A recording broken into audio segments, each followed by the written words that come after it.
Mas. Perkenalkan kula Diana Khailatul Mahmuda absen 12. Kula Nur Hanifah absen 12. Keluarga Tekun Saputra dan itu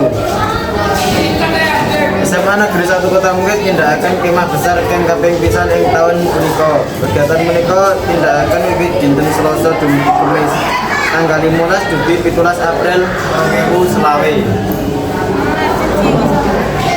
Kamu lagi hidup. Kemah punika kemanggon wonten ing bumi perkemahan Kadungrejo ingkang mapan ing daerah istimewa Yogyakarta. Para siswa inggih punika kelas ugi para pengguna saking sekolah. Tujuan utama saking kemah punika inggih punika kangge ngrembakaken watak kebersamaan lan kedisiplinan para siswa. Kegiatan ingkang kalembahan antawisipun yaiku jelajah alam, api unggun, lomba kreativitas dan penguatan karakter. Perintah paling keterangan pengembangan inti tertib lan mengajarkan semangat gotong royong.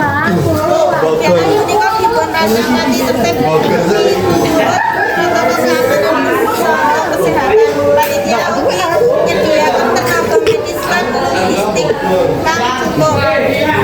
Mekaten pawarta babagan kemah besar ingkang dipunadani dening SMA Negeri 1 Kota Mungkit ingkang ngantaraken pengalaman Ayo cuk goswe. cukup semanten pawarta saking kula rencang-rencang. Wassalamualaikum warahmatullahi wabarakatuh.